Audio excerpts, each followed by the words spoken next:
প্রতিদিনের চিন্তা ও প্রার্থনা।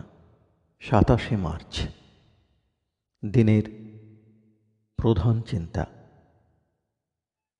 যদি আমরা অলস হই, তবে আমাদের জীবন পুণ্যশীল হইতে পারিবে না। মুখস্থ করা যায়, অন্তরঙ্গ সাথী ওগো, একদিন শিখাইলে তুমি মোরে এক নৃত্য আর গান। নাচিলাম তুমি আমি, গাহিলাম দুইজনে, আনন্দে বিভোর দিয়া করতালি। আজি মোর সমস্ত জীবন ভাসে সেই সঙ্গীতের ছন্দের আলাপে, আর দেহ মোর রাখে তাল, দোলে পলে পল।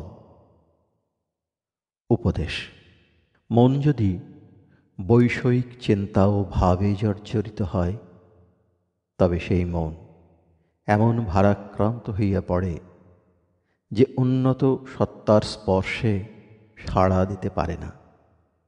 তখন মনের অবস্থা এমন হয় যে আমরা প্রার্থনা করিয়াও মনকে যখন জাগাইতে চেষ্টা করি, তখনও সে সাড়া দেয় না। কিন্তু যাহারা সাবধান হইয়া আধ্যাত্মিক জীবন যাপন করেন, তাহাদের অভিজ্ঞতা অন্যরকম। তাহাদের আগ্রহ কখনো শিথিল হয় না, কারণ তাহাদের আধ্যাত্মিক সাধনা নিয়মিত এবং তাহারা শেষ মুহূর্তে সাধনাভ্যাস আরম্ভ করেন না। আমরা প্রতিদিন যে কাজ করি, সেই কর্মের মধ্য দিয়াই নিজেদের ধর্মজীবনের জন্য প্রস্তুত করি। এইভাবে আমাদের তুচ্ছ কাজকর্ম এক উন্নত প্রেরণায় অনুপ্রাণিত হয়। এ সকলই নির্ভর করে আমাদের মনের অবস্থার উপর। আমরা সতর্ক কিনা, আমাদের আগ্রহ কত, ইহা দেখিতে হইবে।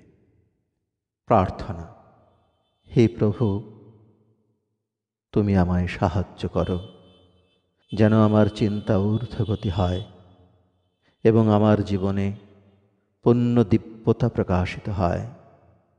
আমাকে তাঁহার দৈবী সত্তায় ভরপুর করো, আমি যেন তাঁহার দিব্য হৃদয়ের সঙ্গে মিলিত হইয়া বাঁচিয়া থাকি এবং সংসারের কোলাহল যেন আমাকে বিচলিত না করে।